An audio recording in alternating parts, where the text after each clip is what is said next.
My name is Janel and I'm a parent with lived experience navigating the child welfare system for over a decade now.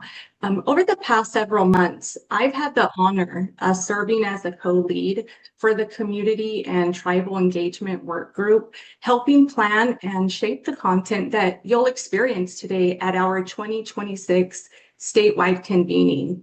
I now have the distinct pleasure of transitioning us. Sorry, I got distracted by the slides. I have the distinct pleasure of transitioning us to learning from our incredible lived expert panel. Our panelists have been working diligently to bring informative and heartfelt content with the hope of assisting county prevention teams with more effective and authentic engagement.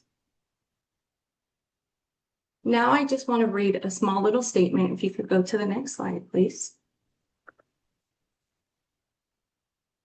We acknowledge that lived experts are often called upon to share their experiences and input in system change work. The community and tribal work group honor our panelists' experience as inherently valid without the need for further proof. So we ask that participants engage mindfully in the chat and refrain from using any clinical labels or asking intrusive questions about their experiences. We ask that you listen actively to the panelists to learn more how systems could be more supportive and less harmful. And now I'd like to introduce our panel moderator, Aliyana Montevirgen. Aliyana is a graduate student pursuing her master's degree in public administration at California State University, East Bay. She's also a lead YEP ambassador for 5 different counties in the state of California. She was a statewide delegate for the National Foster Youth Institute for 2025, working with Foster Youth Cactus. She's also a part of the California Youth Connection for the County of Contra Costa. Welcome, Ollie. Thank you so much for that wonderful introduction, Janelle. Hello, everybody, and good morning, and welcome to the 2026 Statewide Collaborative Convention Convening. Again, my name is Aliyana Montevirgen. I am representing the Child and Family Policy Institute of California as a lead YEP ambassador, as someone with lived experiences. I'm honored to serve as your moderator for today's session, and we are here to engage in what I believe is the most critical conversation of this convening. Today, we are joined by a panel of lived experts, individuals who have navigated the complexities of the foster care system here in California. They aren't just sharing their history, they are here to share their insights or what a truly supportive system should look like. So let's go ahead and introduce our panelists for today. So starting this off, we have Angelica Montevirgen. Angelica is a former foster youth with lived experiences of AB 12 and kinship care, and is currently a YEP ambassador for Santa Clara County through CFPIC. Angelica also is a lead clinical research coordinator for UCSF for multiple sclerosis populations. Angelica is currently finishing her master's in psychology at Pepperdine and planning to pursue a clinical psychology PhD to focus on disability and marginalized populations. Secondly, we have Janel. Janel Aguayo is a senior at California State University, Channel Islands, pursuing a bachelor's degree in psychology and preparing to continue her education with a master's in social work. She is deeply committed to uplifting youth voices and advocating for meaningful system change. Janel brings lived experience to leadership, having served as a youth representative on panels and spoken at conferences. Through her work, she strives to create spaces where youth feel heard, valued, and empowered to shape the policies and programs that impact their lives. And lastly, we have Michael Miser. He is a former foster youth, the youngest of 9 siblings, a U.S. Navy veteran with multiple active duty deployments, and a peer mentor for current and former foster youth. He is currently in his final semester studying political science and philosophy at Cal Poly Pomona. When he is not advocating, he spends time snowboarding, playing tennis, or reading philosophy and history. So, to our panelists, thank you so much for being here, for your vulnerability and your leadership. To our audience, I invite you to listen, not just with your notebooks, but being open-minded to these challenges we are going to discuss. So let's go ahead and move on to the next slide. Oh, I'm so sorry. I'm assuming that the questions were going to be up. Let's start off with the first question, redefining support. We often talk about services in our professional settings, serving youth in care. But from your perspective as a panelist sitting in the middle of it, what does it mean to actually feel supported by the system? What were those moments where it felt like the system was working with you rather than at you? So starting us off, Angelica. Thank you. So I feel like feeling supported by a system means being treated like a whole person. It's not just a case file or a placement number. Having people that take the time to really listen, explain things clearly, and involve you in the decisions about your own life, it gives you the sense of control and choice. During transitions like aging out through AB 12, support to me was consistency and community, transparency, and real preparation for what comes next, especially around housing, education, and that type of stability. It also means not being left to figure things out alone during such critical times of growing. A big part of feeling supported is also having consistent relationships, especially with therapists and social workers. Not having to constantly retell your own story helps reduce this re-traumatization that can happen and allows us to like trust and build that over time. The continuity creates that sense of safety and makes it easier to talk about the really hard things that happen in foster care. At its core, I think support is about dignity and being believed, being seen for your strengths and your potential, and not just your needs or your past experiences. Thank you. Thank you so much, Angelica, for sharing with us what you feel like is redefining support, being treated as a whole person and being seen beyond your own case file, and involving foster youth in those life-changing decisions. So thank you so much, Angelica. And then moving next, Janel, would you like to share next? Thank you, Aliyana, for the question. I feel like feeling supported by a system means consistency. For me, consistency means not having to retell my story over and over again to new people. Every time someone new I don't know comes in and asks me to start from the beginning, it feels exhausting. My story is personal and not exactly fun to retell, so repeating it again and again makes it feel like no one is listening or learning about me as a person. Consistency also means that the people who work with me take the time to remember what I have shared before. When a person remembers details about my experiences, it shows that they paid attention to what I've said. It makes me feel like I matter.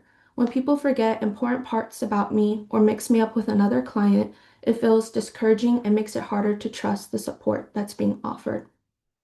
Feeling supported also means feeling heard. It's not just about someone listening while I talk, but for someone to actually take my words seriously and consider what I say.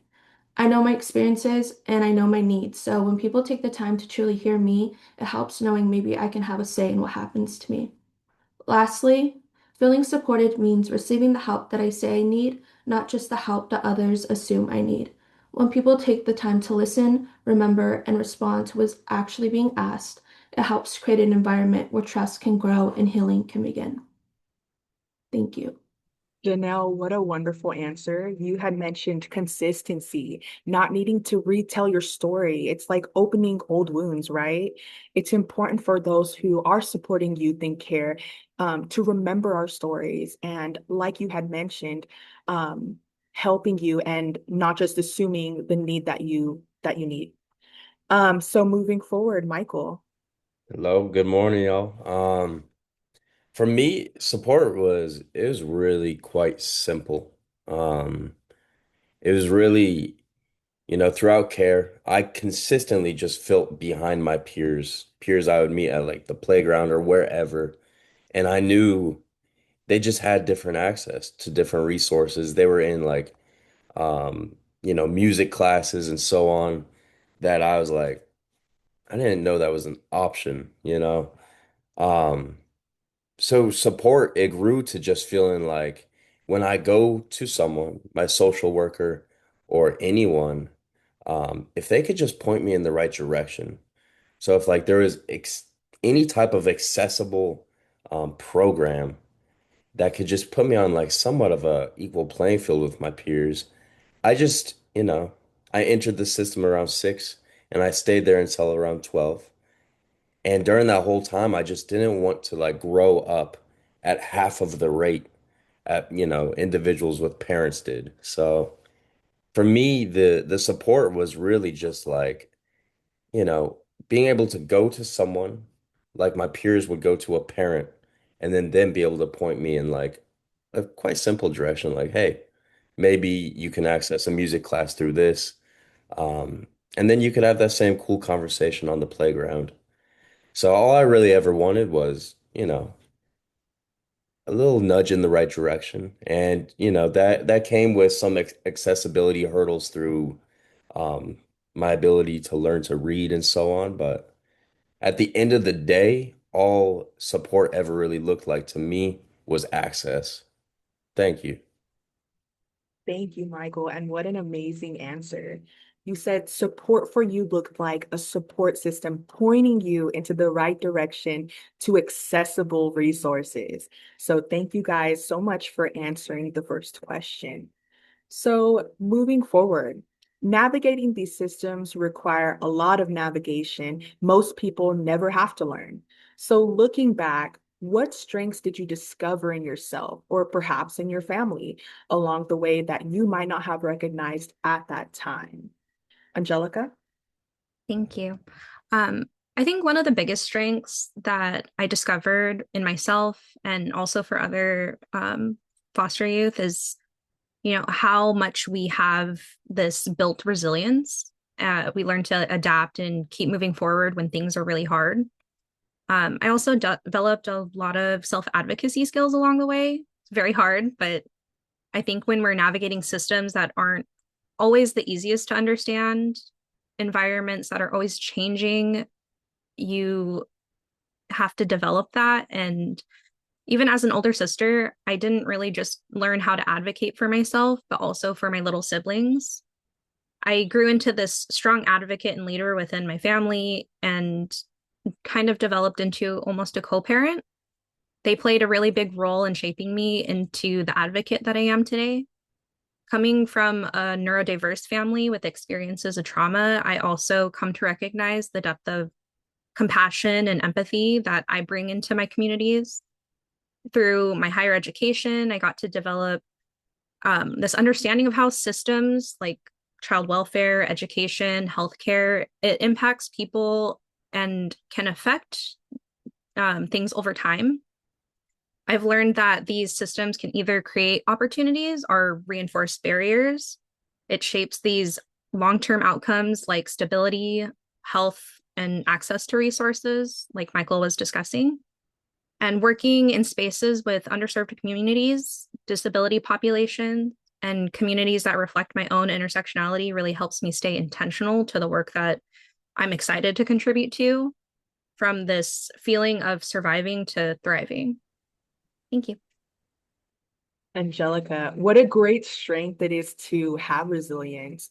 And you mentioned foster youth having to learn how to build resilience because of surviving and thriving is a necessity. So thank you so much. And then moving next, Janelle. Thank you for this great question. I think that one of the biggest strengths I discovered in myself along the way, like Angelica, is resilience. I learned that I am stronger than I once thought. Life has given me so many challenges, and there were moments where things felt really difficult. But through those experiences, I realized that I have the ability to keep going even when things are hard. I learned that there really isn't anything that I cannot overcome. When life gets tough now, I remind myself that I've already faced difficult situations before and made it through them. That gives me the confidence to keep pushing forward until I get where I want to be because I know things can and will always get better. Another strength I discovered is independence. Over time, I learned how to stand up for myself and advocate for my own needs. I realized that my voice matters. Being able to speak up when something isn't right or when I need help or support is an important skill. It allows me to take an active role in my own life and decisions. Instead of staying silent, I've learned that it's okay to express how I feel and ask for what I need. I've also learned how to adapt.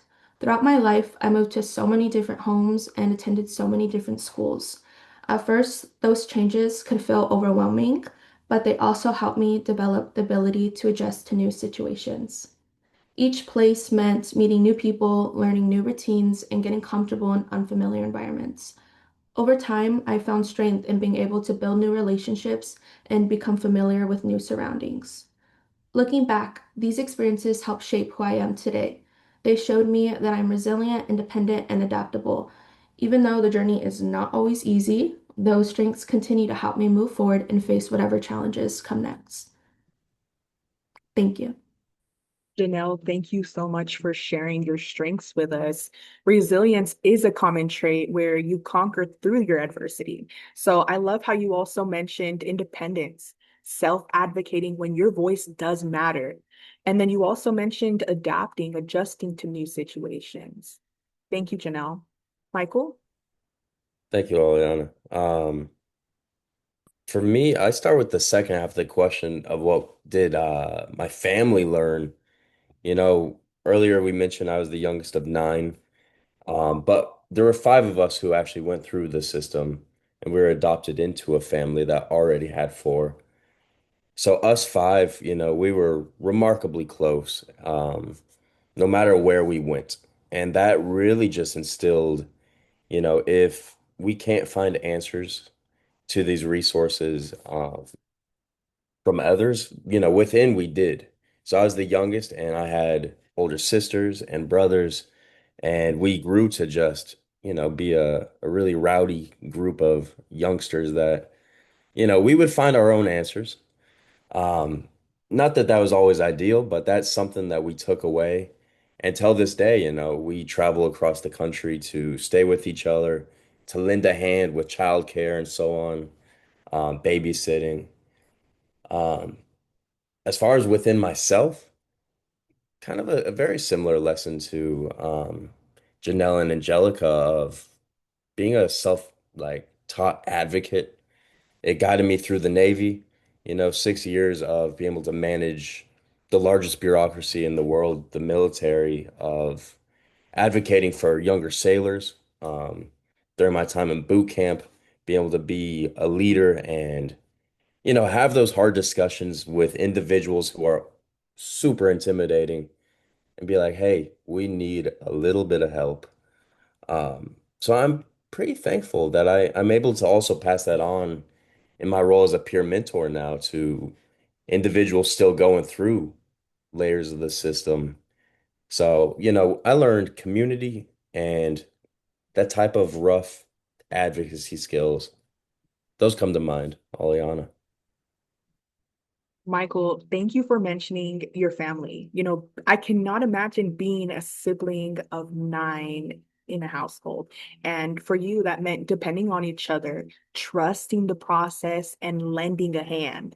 And you also mentioned being a self-taught advocate. And that is so important and vital for who you are today and also during your time in care. So thank you, everybody, for answering the second question.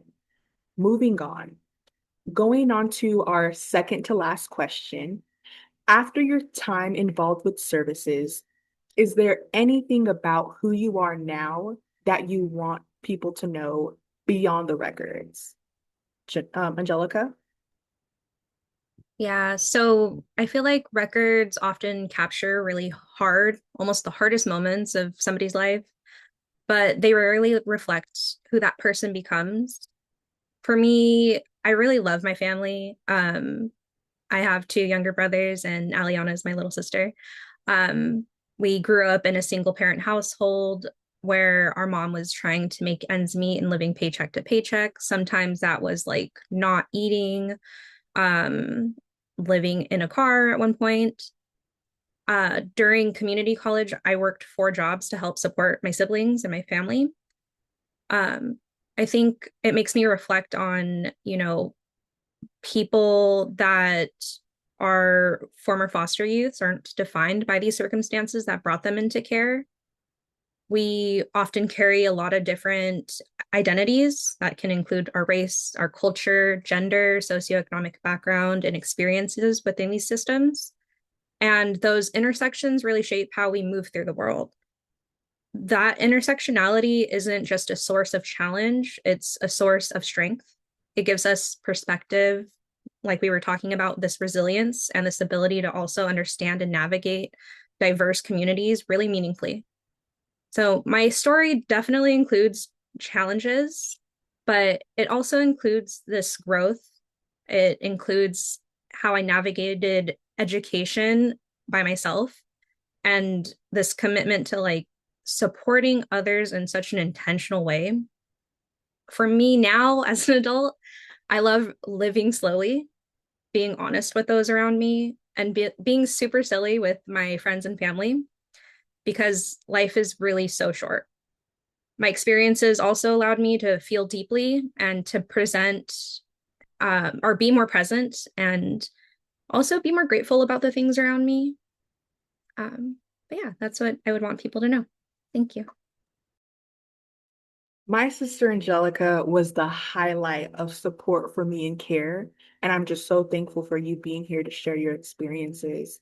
And like you had mentioned, your case file isn't defining you as a person. It can also contribute to the intersectionalities that you present today. So thank you, Angelica. And then moving forward, Janelle. Thank you. Something I would want people to know about me beyond the records is that my experiences do not define me as a person. My record would probably bring up the challenges or the situations that led me to even needing services in the first place. But what I think they don't always show is the growth and the effort and the progress that's happened over time. And because of that, I think it's important that people understand that I'm much more than what might be written in a file. If someone only looked at my record, they might assume that I haven't accomplished much or I'm simply a product of my environment that I grew up in. But that perspective doesn't really show who I am or how much I've worked to grow beyond those circumstances. In reality, my experiences have pushed me to grow stronger and more determined. I've learned how to advocate not only for myself, but also for others who may not always feel heard. Speaking up and using my voice is something that has become really important to me, especially when it comes to making sure people's experiences and needs are heard and taken seriously. I've also worked hard to put myself in spaces where I can contribute to change. I want to be someone who helps improve systems and creates better opportunities for others who may also be facing similar challenges to the ones that I've experienced. Another thing that I'm really proud of is the work that I put into my education. I've worked so hard to stay focused on my goals and to continue learning even when things got hard. Education has been very important to me because it represents opportunity, the ability to create a better future for myself, and breaking generational cycles. More than anything, I would want someone to see the person that I am today, not just the circumstances I've came from. I'm someone who has grown from my experiences, learned from them, learned from challenges, and continues to work towards building a better future for myself. Thank you. Janelle, thank you so much for sharing. You mentioned the growth, the process that progress you built over time. And you also mentioned your education. You're representing already such a disproportionately low number of people who are graduating from college. And for you to be in that space of being a senior and being ready to graduate, that is amazing. So thank you, Janelle. And then Michael. Hello again. I learned to be a pretty annoying individual throughout my time in care where I started to value mentorship a lot.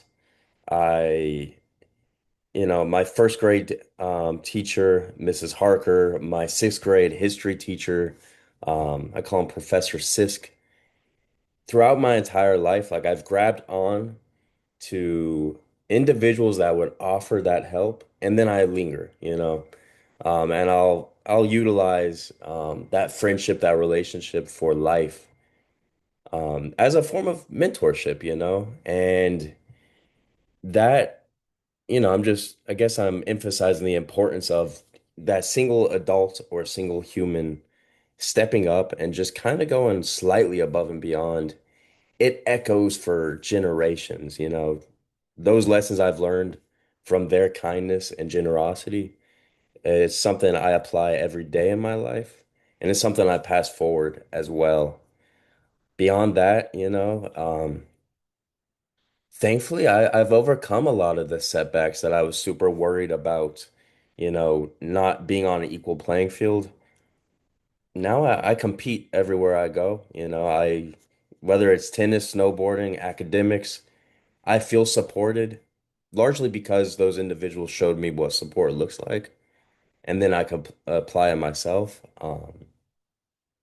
But life is good beyond the system now. Like I'm thankful for what I did take from it, and I'm thankful to be able to help be here and try and breathe a little more life into it wherever I can. Thank you. Michael, you're awesome. And you mentioned being grateful for the support from both professionals and that gave you a sense of belonging. And I'm glad to hear that you didn't allow your hardships to define you as a whole person. And you're a walking testament of how the adversity that you have gone through is now supporting you with supporting others as a mentor. So thank you, Michael. All right, moving on to our last question, our call to action. Right now, we have a room, a space full of professionals who are currently serving youth who are navigating the foster care system. What message do you want to give that audience to carry moving forward? Angelica? So, systems have real power when it comes to shaping young people's lives. It brings compassion, patience, and consistency.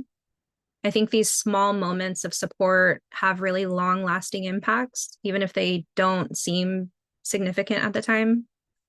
It reminds me of the countless times in therapy where my therapist just let me rest, teachers who listened and made space, and the mentors who spoke to the strengths that I didn't even know I had. Again, taking the time to slow down has really helped me stay grounded, and we can do hard things. It's really important to also see that foster youth are individuals with potential, not problems that are supposed to be managed. Systems that center around dignity, consistency, and transparency can help young people leaving care in a better position, not just to survive, like I was saying, but to truly thrive. And all the work that we do is vital. It's vital to creating strong young people that can help change this world. I think of the countless young people that I've already got to meet and the people that are in this room that are doing such meaningful work and changing the systems that we see today are really important. Being open to change is also really, really important. And being able to have lived experts in these conversations is what really, truly makes this a real transformation into things that can help build us up as a community. So thank you. Angelica, you had such a phenomenal answer. And you had mentioned having compassion and showing consistency. Sometimes it's just important for you guys to have open ears and not always just providing advice and seeing the humanity and the dignity and transparency of supporting a youth who is navigating such a challenging time of their life. So thank you, Angelica. And then Janelle. Thank you, Aliyana. I think the message I would want this audience to carry forward is to remember that the people you work with are so much more than the situations that brought them into the system to start with. Behind every file is a person with their own strengths and potential. When people only focus on the information on a record, they can miss the growth and the effort that may not be written down anywhere. I also hope that people understand that the way people interact with youth really matters. Something that may seem so small, like remembering what someone mentioned about themselves, or following through on a small promise, like showing up on time, or simply just showing consistent care, can have such a lasting impact on someone's life. Those moments can help someone feel seen, respected, and valued, which can go such a long way. Your role has the power to influence how someone sees themselves and what they believe they can achieve. So when you take the time to look beyond records or files and truly see the person in front of you, you create the opportunity for them to be understood and potentially have real change. Thank you. Janelle, thank you so much for sharing. Like you had mentioned, professionals' interactions with the youth and care matters. Showing up, just being a dependable adult. They can feel seen, they can feel heard. So thank you, Janelle. And last but not least, Michael. Hello. Geez, I think the fact that we're here having this is really cool. You know, the fact that we do have any room for lived experience is rather neat. I think it fills in a lot of the gaps for, systems that lack nuanced takes and understandings, lack lived experience. So I think y'all already know that message though, since we're here. I will say just from my last answer, the power of like a single individual and a single extra, like, how's your day? Or would you like to grab a coffee? Those things really do, they have major impact. They did on me, and they seem to have it on anyone else I run into. So if you do have like a little extra area, a little extra capacity for extending your kindness, I see a lot of kind faces. And that extra cup of Joe, maybe don't introduce the youth to coffee. I don't know. The populations everyone's working with, but you know, a Capri Sun or something. Those conversations and that time, it lingers in my brain every day of my life. So thanks for being here. That's where I'll end it there, Aliana. Thank you. Michael, what a way to end it out with the mic drop. You mentioned just a simple checkup shows that you care. And I think that's a great way to put things into an explanation. Just showing up, listening, being an active listener shows that you can be a consistent adult and just showing that you could be dependable. So with that being said, I want to thank our panelists for our time with you guys and your brilliance, your leadership skills. So you've reminded us today that your lived expertise isn't just a perspective, it is a professional necessity for systemic change. So thank you, everybody.